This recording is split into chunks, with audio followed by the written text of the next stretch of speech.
This is the IELTS listening test. You will hear a number of different recordings and you will have to answer questions on what you hear.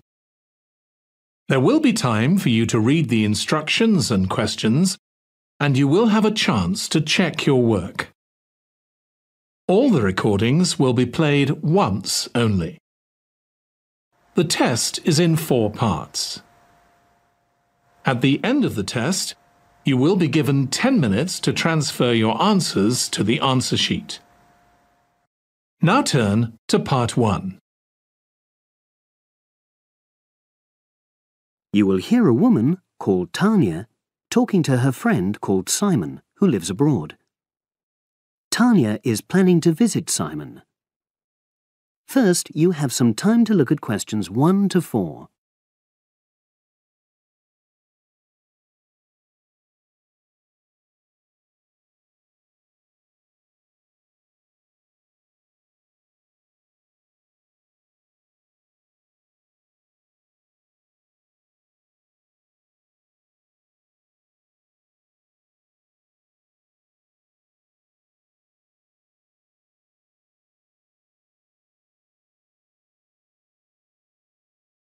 You will see that there is an example which has been done for you. On this occasion only, the conversation relating to this will be played first.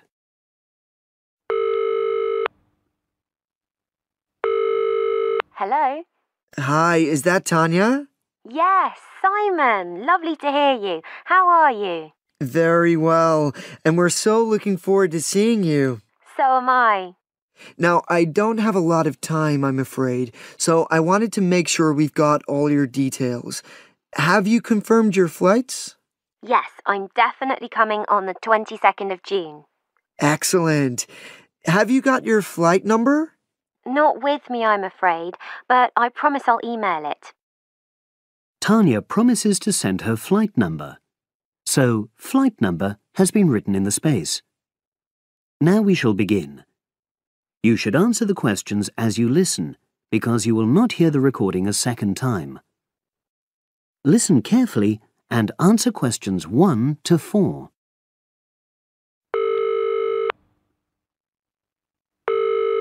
Hello? Hi, is that Tanya?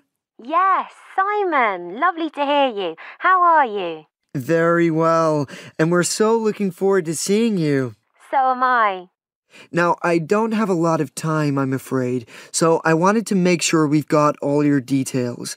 Have you confirmed your flights? Yes, I'm definitely coming on the 22nd of June. Excellent. Have you got your flight number? Not with me, I'm afraid, but I promise I'll email it. Let me make a note of all this. Yes, do, because one of us will try to come and collect you from the airport if we can. I presume you'll be coming into Terminal 1? I don't know. I'll have to find out which one it is. Yes, you must. We don't want to be waiting at the wrong one.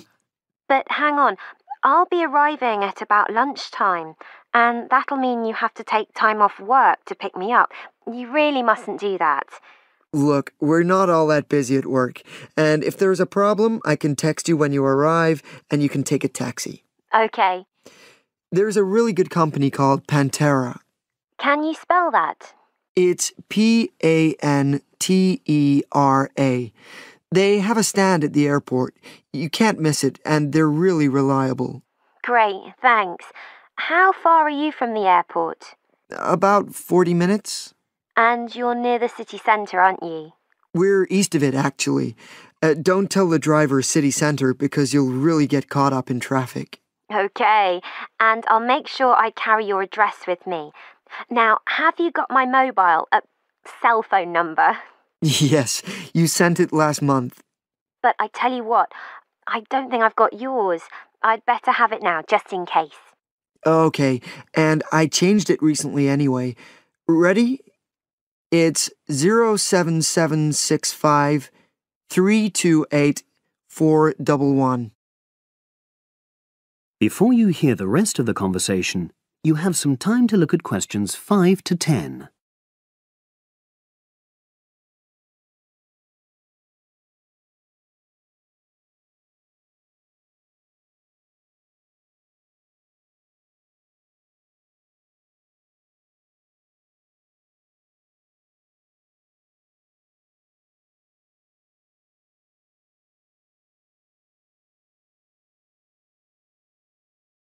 Now listen and answer questions 5 to 10. Thanks. Now, what should I pack? Well, all the usual, casual clothes mainly. Though you'd better bring an evening dress. We'll be having at least one fancy dinner in a hotel restaurant. Okay, now, when you're coming, unfortunately the weather is not going to be brilliant. I know, it's the rainy season. I'm bringing an umbrella. We have tons of those, so don't pack one. But pack a raincoat, a good one, 'cause we'll try and get out for plenty of hikes. Okay, sure. Sounds super. Just what I love. And I'd better remember to pack my sturdy walking shoes. Excellent idea. It's pretty rugged round here, so they have to be tough. I can imagine. I'm so looking forward to getting out. Oh, Simon, before I forget, you recommended I read a book about your area. Yeah. What was the name again? I'd like to read it, to get an idea of the history, etc. It's called Mountain Lives, and it's... Hang on, I'm just writing it down. Okay? And it's by Rex Campbell. Great. I'll try and get hold of that. Well worth it. Now, the really important things are gifts. Oh, don't worry about that. Just bring yourself. I know, but I'd like to get something for your parents. What about Janice? I know she loves English tea. Oh, that's very kind, but she's not drinking so much of that these days. But she'd love some chocolate. You know her favorite. Oh, yes, that'd be nice. I'll do that. And Alec, is he still into racing? Very much so. I was thinking of bringing a calendar, you know, with horse racing pictures. What a good idea. He'd love that. Great. So that's about it, I think. Yes, I think so. So you'll send me your number again? That is the end of part 1. You now have half a minute to check your answers.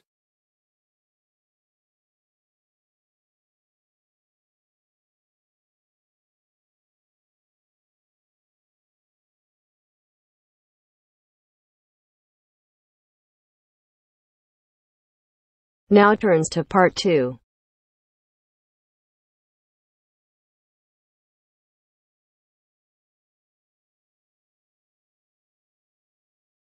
You will hear a woman asking a shop assistant about DVD players.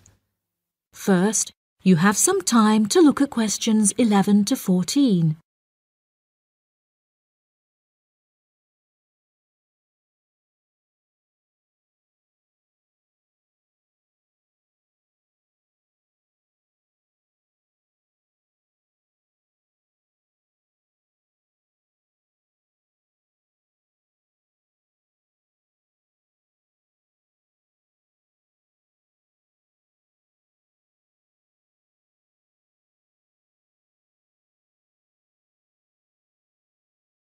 Now listen carefully and answer questions 11 to 14. Hello, I'm interested in buying a DVD player. Can you help me, as I don't know very much about them? Of course. We sell quite a range. Actually, we're doing a customer survey at the moment, so I wonder if I could fill in this form about you, and that will actually help me to advise you on the best DVD player for you. Oh, okay. First of all, your occupation. Student. Okay. Then, have you already got a DVD player? No, I've never had one before. Uh-huh. And how much do you think you want to spend on a player? I'm not sure, really, but I have got a budget. My friend said I should allow about £100, but I can't afford over £85, so that's what I'm working on. Mm-hmm. And do you watch DVDs very often? Depends what you mean by often. I don't know what the norm is. Is it about 2 a week? I suppose I watch 3 a month. That's enough for me. Yes. What sort of films do you like watching then? Action movies?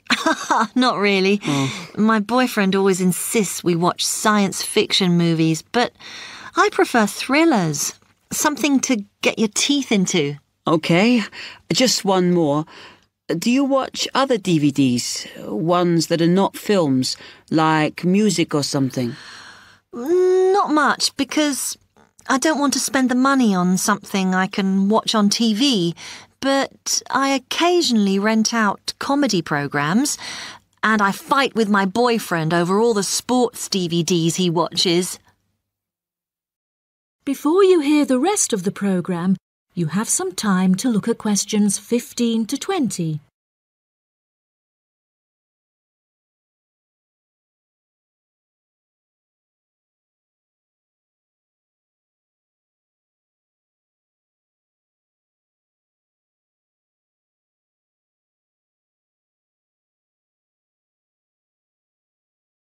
Now listen and answer questions 15 to 20.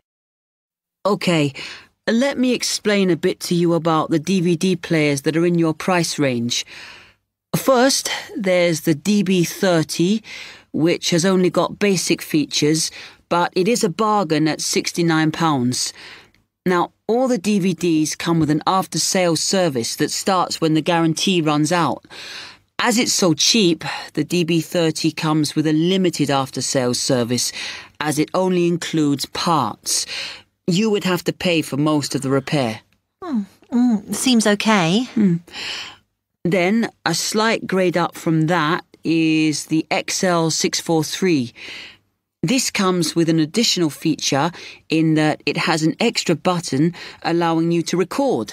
That's quite useful. Oh, yes. That would mean spending less on DVDs to watch. Yes, so you'd make the extra money back on it that it costs. Let me see how much it is. Yes, that one's actually reduced at the moment from £79 to £71.99. Oh. I think it's worth the extra myself. And is that the same level of after-sales service as the other one? Well, you get a bit more for your money because what we're offering is a discount on labour. So you don't pay the full price if you have to call an engineer out. I see. Then the last one is this Tri-X24. It's a very good player, and you can use it to listen to your CDs as well as watch DVDs. It looks nice, but I bet it's expensive. No, it's not top of the range. Let's see. Yes, it's £94. But what you have to remember is that that includes insurance, so you don't have to pay extra for that. And it comes with a guarantee that's valid for 3 years, as opposed to the usual one. What do you think? Maybe.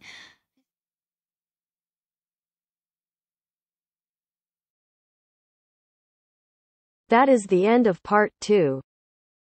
You now have half a minute to check your answers.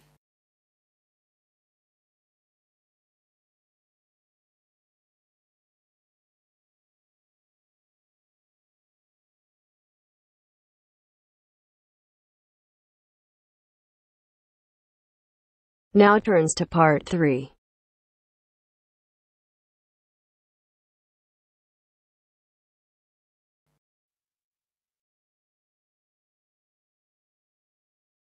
You will hear a discussion between a tutor, Dr. Lester, and 2 students, Greg and Alexandra, at the end of a talk about music. In the first part of the discussion, they are talking about some of the students' favourite instruments and favourite styles of music. Complete the table showing the students' opinions. Choose your answers from the box. There are more words than spaces, so you will not use them all. You may use any of the words more than once. First, you have some time to look at questions 21 to 26.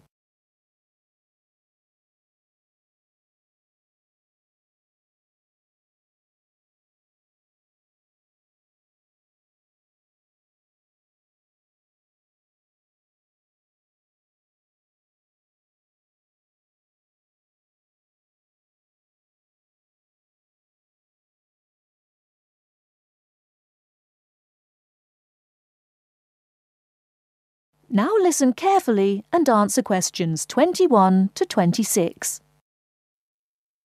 I think it's time we looked at the results of our survey. What did you find out, Alexandra? We're a group with very diverse tastes, Dr. Lester. I'm not surprised. What were the favourite instruments? Well, Greg loves drums. He told me he played drums when he was at primary school, and now he plays drums with his friends at weekends. They have a band. Good. What do you like to play, Alexandra? My favourite is the guitar. However, I haven't played for years, so I keep hoping to start again. Will I go on with the others? Yes, please. Katya is like Greg. She loves to listen to drums. She says she's not a player, just a listener. Rachel, as you know, is a violinist, so of course it's natural that she should favour the violin. So we have two people who love the sound of the drum and two who like strings. The violin for Rachel and the guitar for Alex. What does Harry like? Harry says the best instrument of them all is the piano. He claims it's more versatile than any other instrument. Emiko plays the piano, but her favorite instrument is the flute. The flute? Yes, Emiko plays the flute too, of course. Thank you, Alexandra. Greg, will you tell us the students' favourite style of music? We're really very conservative. My favourite is classical music, and that's Alexandra's choice too. Katja claims to like rock. So that's a vote from Greg, Alexandra and Katja. Doesn't Rachel prefer classical music? Rachel made a choice which surprised me. She plays the violin, so I expected classical or opera. But Rachel says that she prefers country music. How interesting. What's Harry's choice? Harry likes to listen to opera and loves to go to see a performance. He says opera has everything. Colour and spectacle and theatre and great music. And Emiko? Emiko says jazz is her favourite music. She goes to listen to jazz every Friday evening. She also likes opera, heavy metal, classical, but jazz is the best. Thank you, Greg. I wanted to see what you all liked so I could understand your musical tastes more. And I want to move from this to a discussion of the physiological effects of music. In the second part of the discussion, Dr. Lester will talk about the way music affects our bodies. Before you hear the rest of the talk, you have some time to look at questions 27 to 30.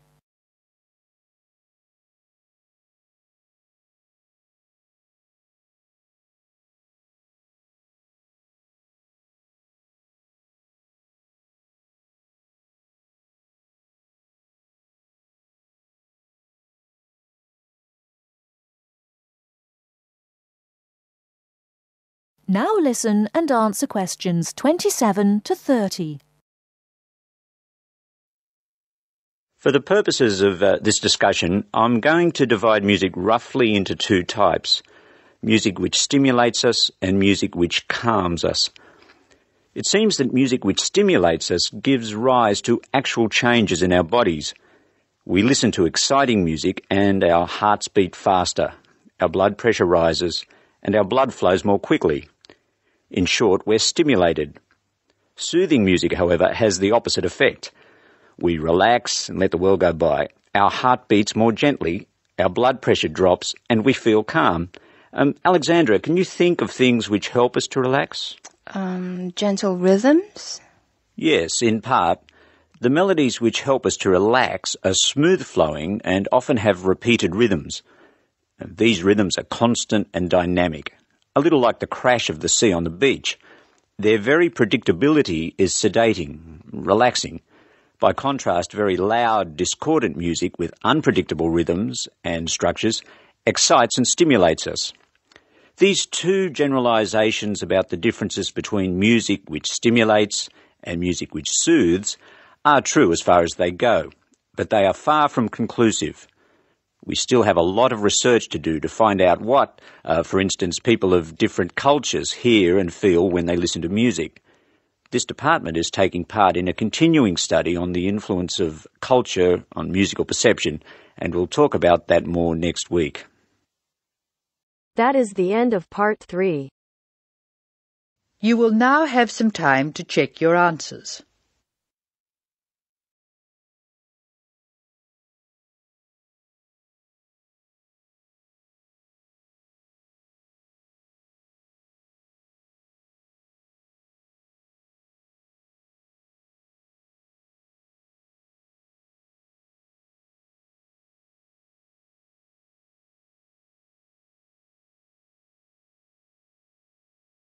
Now turns to part 4.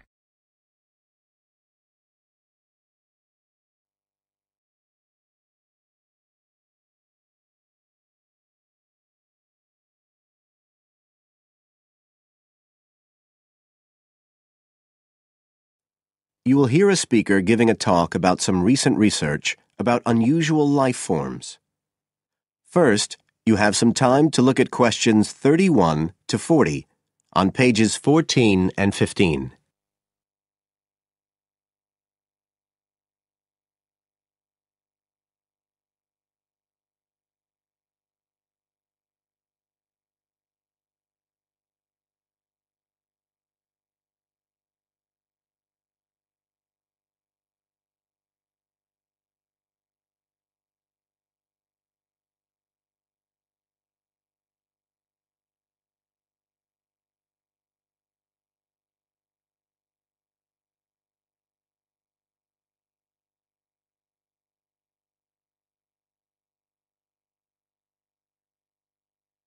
Now listen carefully and answer questions 31 to 40. Hello, everybody, and welcome to the 6th of our ecology evening classes. Nice to see you all again. As you know from the programme, today I want to talk to you about some research that is pushing back the frontiers of the whole field of ecology. And this research is being carried out in the remoter regions of our planet, places where the environment is harsh and, until recently, it was thought that the conditions couldn't sustain life of any kind. But life forms are being found, and these have been grouped into what is now known as extremophiles. That is, organisms that can survive in the most extreme environments. And these discoveries may be setting a huge challenge for the scientists of the future, as you'll see in a minute. Now, the particular research I want to tell you about was carried out in Antarctica, one of the coldest and driest places on Earth. But a multinational team of researchers from the US, Canada, and New Zealand recently discovered colonies of microbes in the soil there where no one thought it was possible. Interestingly enough, some of the colonies were identified as a type of fungus called Bouveria bassiana, a fungus that lives on insects. But where are the insects in these utterly empty regions of Antarctica? The researchers concluded that this was clear evidence that these colonies were certainly not new arrivals. They might have been there for centuries, or even millennia. Possibly even since the last ice age. Can you imagine their excitement? Now, some types of microbes had previously been found living just a few millimetres under the surface of rocks, porous Antarctic rocks. But this was the first time that living colonies had been found surviving, relatively deeply in the soil itself, several centimetres down, in fact.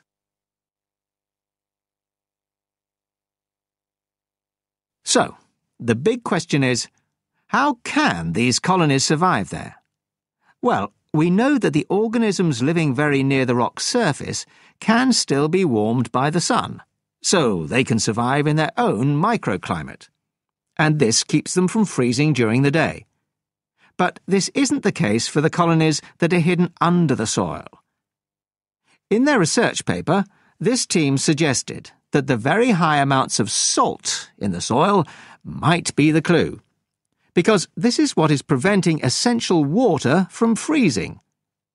The team found that the salt concentration increased the deeper down they went in the soil. But while they had expected the number of organisms to be fewer down there, they actually found the opposite. in soil that had as much as 3,000 parts of salt per million, relatively high numbers of microbes were present, which seems incredible. But the point is that at those levels of salt, the temperature could drop to minus 56 degrees before frost would cause any damage to the organisms. This relationship between microbes and salt, at temperatures way below the normal freezing point of water, is a really significant breakthrough. As you all know, life is dependent on the availability of water in liquid form, and the role of salt at very low temperatures could be the key to survival in these kinds of conditions. Now, the process at work here is called supercooling, and that's usually written as one word, but it isn't really understood as yet, so there's a lot more for researchers to work on. However, the fact that this process occurs naturally in Antarctica may suggest that it might occur in other places with similar conditions, including on our neighbouring planet, Mars. So, you can start to see the wider implications of this kind of research. In short, it appears to support the growing belief that extraterrestrial life might be able to survive the dry, cold conditions on other planets after all. Not only does this research produce evidence that life is possible there, it's also informing scientists of the locations where it might be found. So all of this might have great significance for future unmanned space missions. One specialist on Mars confirms the importance of the... That is the end of part 4. You now have half a minute to check your answers.